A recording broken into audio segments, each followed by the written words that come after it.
दृढ़ संकल्प है। आइए हम सभी रामभाऊ म्हाळगी प्रबोधिनी के इन प्रयासों में सहयोग करें और अपने सार्वजनिक जीवन को अधिक समृद्ध करें।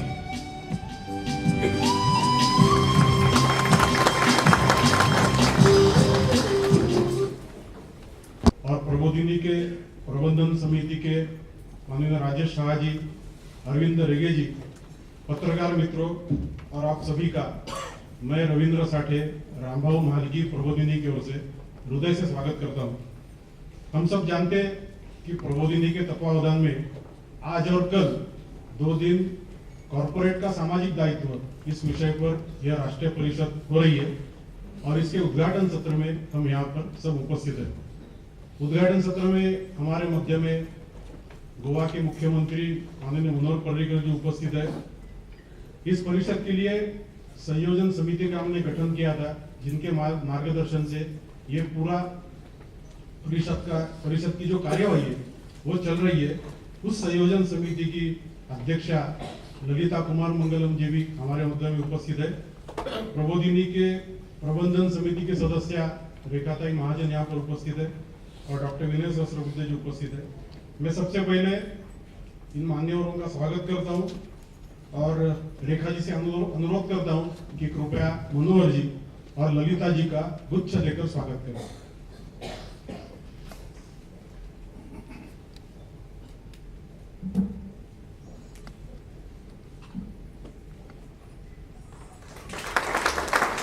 ललिता जी।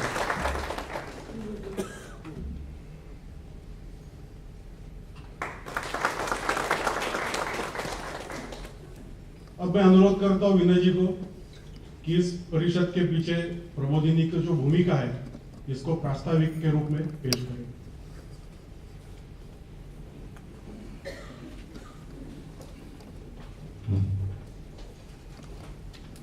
हमारे मध्य में उपस्थित इस कार्यक्रम के मुख्य अतिथि और गोवा के लोकप्रिय मुख्यमंत्री माननीय श्री मनोहर पर्रिकर जी, रामभाऊ म्हाळगी प्रबोधिनी के प्रबंधन समिति की सदस्य माननीय रेखाताई महाजन, इस परिषद के लिए जो संयोजन समिति बनाई थी उसकी अध्यक्षा और चेन्नई तमिलनाडु में बहुत अच्छा सामाजिक काम और राजनीतिक काम भी करने वाली ललिता कुमार मंगलम जी, प्रबोधिनी के कार्यकारी निदेशक हमारे वरिष्ठ सहयोगी रविंद्र साठे जी, सामने बैठे हुए कई मान्यवर प्रबोधिनी के प्रबंधन समिति के सदस्य और आए हुए प्रतिनिधि भाइयों और बहनों, सबसे पहले मैं हृदयपूर्वक आप सभी का स्वागत करता हूं।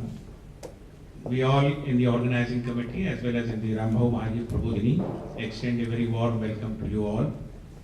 We are grateful that many of you have traveled distances far off and made it to this particular convention, which I believe is the first of its kind in the sense that several voluntary organizations have come and several corporate organizations also have come. So in that sense, I can say that this is a reasonably unique kind of gathering here in which I extend a very hearty welcome to all of you. Rambhau Mhalgi Prabodhini के बारे में आप सब लोग जानते ही हैं, जो जानते नहीं होंगे उन्होंने जो एक डॉक्यूमेंट्री देखी उसके कारण जानकारी मिली भी होगी। प्रबोधिनी मूलतः एक ट्रेनिंग इंस्टीट्यूट है, प्रशिक्षण संस्थान है और जब शुरू हुआ तो शुरू से ही ये धारणा रही कि केवल राजनीतिक कार्यकर्ताओं और जनप्रतिनिधियों तक हम प्रशिक्षण सीमित नहीं रखेंगे।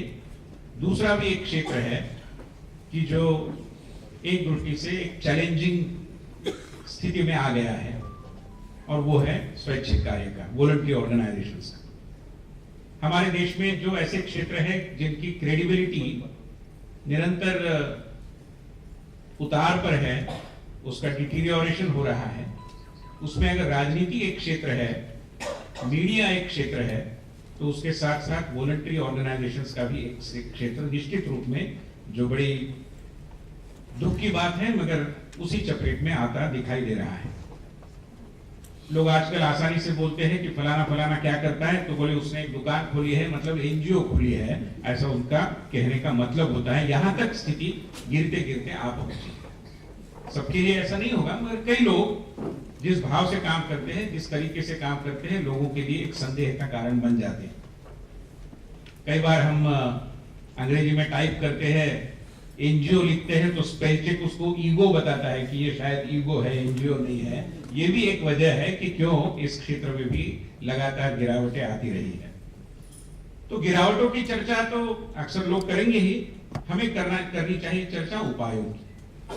अगर ये ह्रास हो रहा है तो how do we prevent that. उसका एक तरीका ये हो सकता है कि प्रशिक्षण करें, जो हम लगातार करते आए। यहाँ पर कई सारे प्रशिक्षणों के जो कार्यक्रम होते हैं उसमें कम से कम 1 दर्जन कार्यक्रम हर साल ऐसे होते हैं जो स्वैच्छिक क्षेत्र के लिए होते हैं।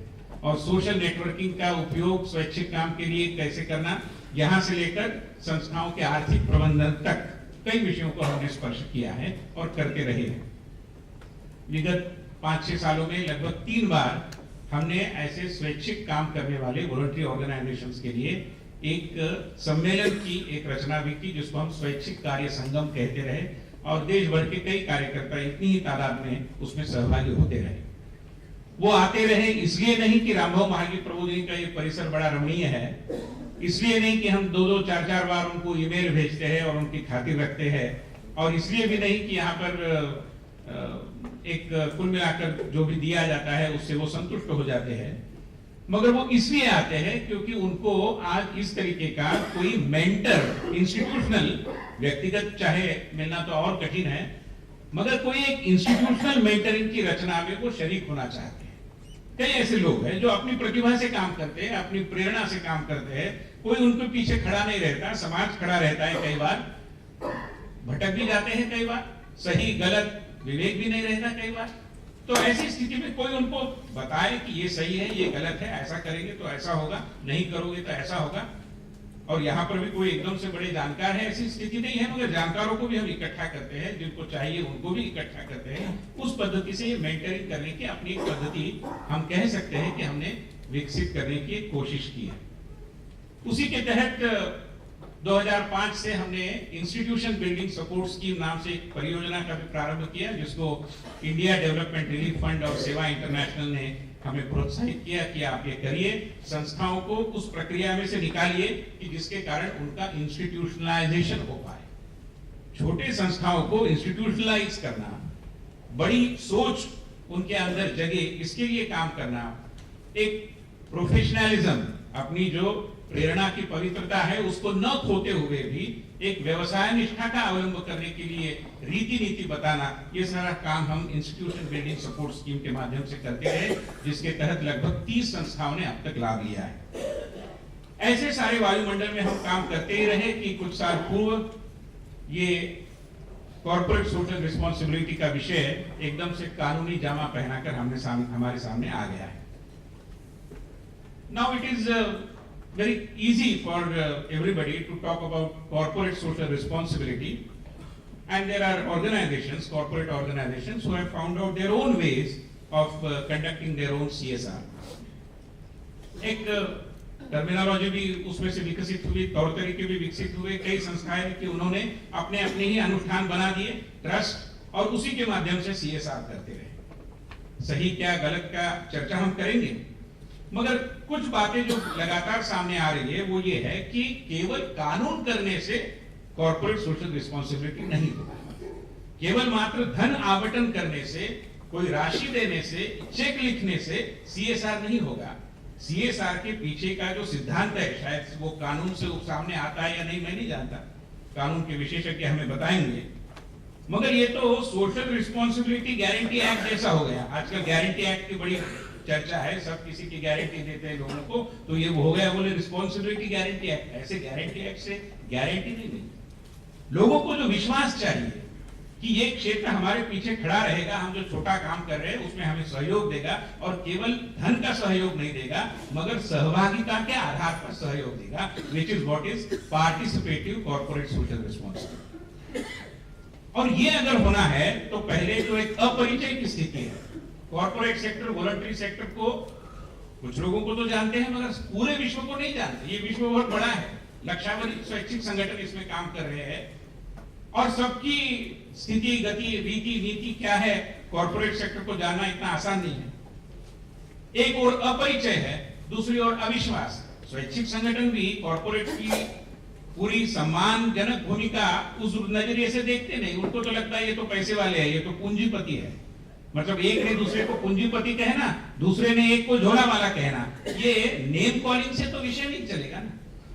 इसके परे जाना पड़ेगा। झोला वाले यानी हर कोई रेवोल्यूशनरी है और व्यवस्था के खिलाफ अभी हम देख रहे हैं क्या क्या हो रहा है।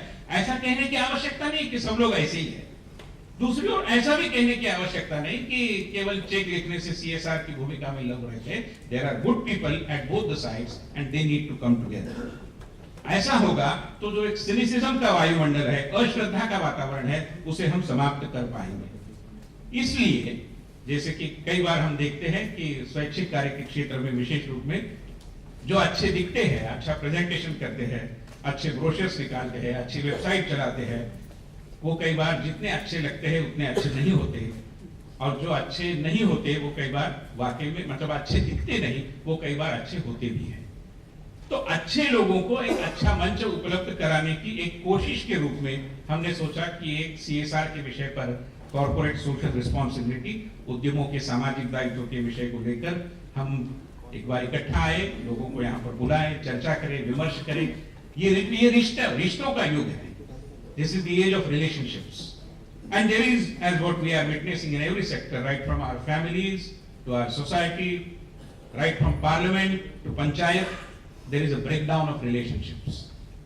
इस breakdown को अगर हमें आड़े हाथ लेना है, चैलेंज करना है, ये नहीं होने देंगे, इस तरीके की भूमिका लेनी है, तो हम सबको इकट्ठा आकर अपनी अपनी कॉर्पोरेट और स्वैच्छिक संगठन के बीच की जो संबंधों की स्थिति है उसको सुदृढ़ करना होगा, उसको स्वस्थ करना होगा, उसके तौर तरीके ढूंढने होंगे। हम मानते हैं कि इस तरीके के मंचों के कारण, आयोजनों के कारण इस दिशा में हम एक दो कदम आगे बढ़ पाएंगे। There are lots of possibilities, अनगिनत संभावनाएं हैं और उन संभावनाओं का तलाश हम आने वाले 2 दिनों में करेंगे।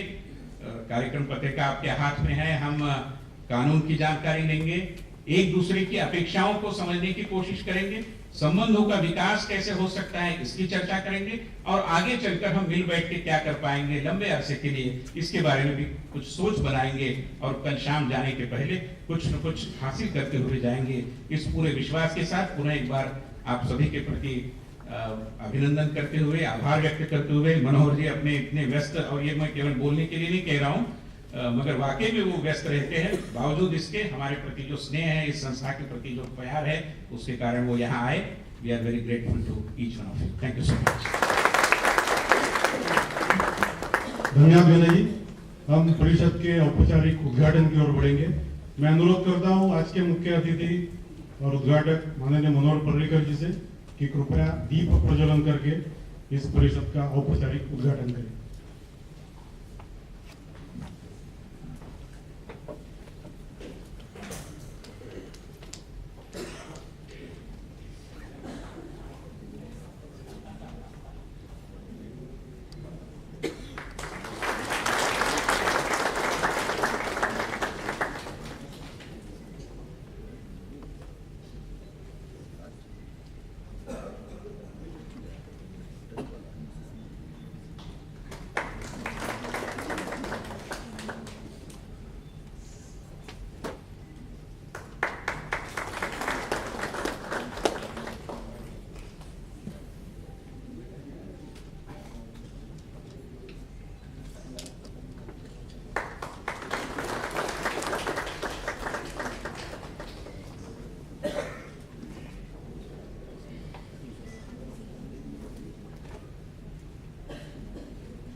अब मैं अनुरोध करता हूं मनोहर जी से कि कृपया अपना भाषण शुरू करें।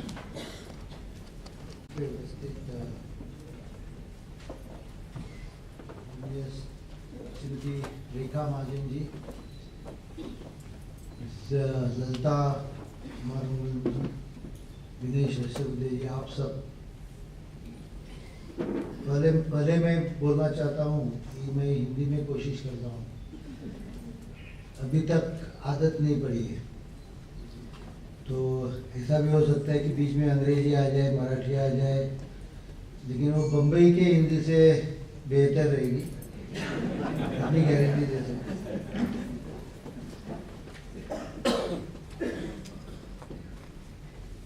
मैं भाषण नहीं करने वाला हूँ। एक तो अगले 2 दिनों में आज से शुरू होकर कल तक आप लोग इसकी विचार मंथन में पूरे डूबे होंगे। सो जो कुछ निकलने वाला है वो विचार मंथन के बाद में निकलता है। शुरू में विचार मंथन केवल शुरू करने के लिए कैटलिस्ट, जो हम केमिकल साइंस में जिसको कैटलिस्ट बोलते हैं, कोई भी प्रक्रिया शुरू होने के लिए कुछ तो विचार, इनिशियली न्यूक्लियस फॉर्मेशन के लिए जैसे कोई तो विचार छोड़ना चाहिए। ऐसा मैं थोड़ा विचार आपके सामने रखने की कोशिश करता हूँ। It's more like a freelancing in one way but interactive type of speech I will like to make. Let me first of all congratulate Rambhau Malgi Prabodhini for its excellent job in this field. And the reason I came here, in spite of a lot of pressures, not because of the Vinay Shashapati, but I am in the middle of drafting the budget for the state, which is slightly preponed to March instead of end March. We have preponed it to first week of March because of elections. और मैं budget exercise जो होता है वो मैं seriously लेता हूँ। उसका हर एक फिगर मुझे बाहर रहता है, हर एक मेरे स्पीच का भाषण मैंने लिखा होता है। उसको टाइपिंग केवल टाइपिस्ट करता है।